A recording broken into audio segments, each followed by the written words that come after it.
തിരുവനന്തപുരം വിമാനത്താവളത്തിൽ ground handling ജീവനക്കാരുടെ പണിമുടക്ക് 12 മണിക്കൂർ പിന്നിട്ടതോടെ തൊഴിലാളികളെ ചർച്ചയ്ക്ക് വിളിച്ചിരിക്കുകയാണ് എയർ ഇന്ത്യ. സർവീസുകളെ ബാധിക്കില്ല എന്നും പകരം തൊഴിലാളികളെ വിന്യസിച്ചിട്ടുണ്ടെന്നും എയർ ഇന്ത്യ വ്യക്തമാക്കി. പണിമുടക്കിനെ തുടർന്ന് ലഗേജ് നീക്കം 1.5 മണിക്കൂറോളം വൈകുന്നതായി യാത്രക്കാർ പറഞ്ഞു. കാർഗോ നീക്കവും തടസ്സപ്പെടുന്നുണ്ട്. AV ജയശങ്കർ ചേരുന്നു തിരുവനന്തപുരത്ത് നിന്ന് വിവരങ്ങളുമായി. ജയശങ്കർ, വലിയ പ്രശ്നങ്ങളൊന്നുമില്ല, പകരം സംവിധാനമുണ്ട് എന്ന് പറയുമ്പോഴും ബുദ്ധിമുട്ട് നേരിടുന്നുണ്ടെന്ന് യാത്രക്കാർ പറയുന്നു. ഈ ചർച്ചയിൽ എന്തെല്ലാം കാര്യങ്ങളാണ് ചർച്ചയ്ക്ക് വയ്ക്കുമ്പോൾ ഇവർ പരാതിക്കാർ പറയുന്നത്, കരാർ ജീവനക്കാർ പറയുന്നത്? ചർച്ച ഇപ്പോഴും നടക്കുകയാണോ? അവിടെയുള്ളൊരു യാത്രക്കാരുടെ ബുദ്ധിമുട്ട് എങ്ങനെയാണ്?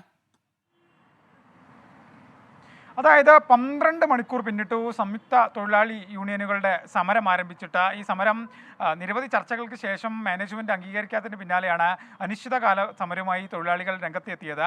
നിലവിൽ ഈ സെൻട്രൽ ലേബർ കമ്മീഷണർ ഇതുമായി ബന്ധപ്പെട്ട് തൊഴിലാളികളെ ചർച്ചയ്ക്ക് വിളിച്ചിട്ടുണ്ട്. ഈ ചർച്ച ഇതുവരെ ആരംഭിച്ചിട്ടില്ല. ഈ എയർ ഇന്ത്യയുടെ ഉൾപ്പെടെ പ്രതിനിധികൾ ഈ ചർച്ചയിൽ പങ്കെടുക്കും. ഈ തൊഴിലാളികൾ മുന്നോട്ട് വയ്ക്കുന്ന പ്രധാനപ്പെട്ട ആവശ്യം വേതന വർധനവ് തന്നെയാണ്. ഒപ്പം തന്നെ ഓണക്കാലത്തെ ഫെസ്റ്റിവൽ ബോണസുമായി ബന്ധപ്പെട്ടും വർധനവ് വേണമെന്ന് അവർ ആവശ്യപ്പെടുന്നു. നിലവിൽ 17,000 രൂപയാണ്. അത് മിനിമം 22,000 രൂപയെങ്കിലും ഈ മേഖലയിൽ മറ്റ് കമ്പനികൾ നൽകുന്നത് പോലെ നൽകണമെന്നുള്ള ആവശ്യവും അവർ മുന്നോട്ട് വയ്ക്കുന്നുണ്ട്. ഈ തീരുമാനങ്ങൾ അംഗീകരിക്കുന്നതുവരെ തങ്ങൾ സമരവുമായി മുന്നോട്ട് പോകുമെന്നാണ് ഈ തൊഴിലാളികൾ പറയുന്നത്. ഈ തൊഴിലാളി സമരം എയർപോർട്ടിലെ ഈ കാർഗോ വിഭാഗത്തിൻ്റെ പ്രവർത്തനത്തെ വലിയ തോതിൽ ബാധിച്ചിട്ടുണ്ട്. 30% ഈ കാർഗോ ഐറ്റംസ് കയറ്റിവിടുന്നതിൽ വലിയ പ്രതിസന്ധി എയർപോർട്ടിൽ നേരിട്ടിട്ടുണ്ട്. ജയശങ്കറാണ് തിരുവനന്തപുരത്ത് നിന്ന് വിവരങ്ങളുമായി നമുക്കൊപ്പം ചേർന്നത്.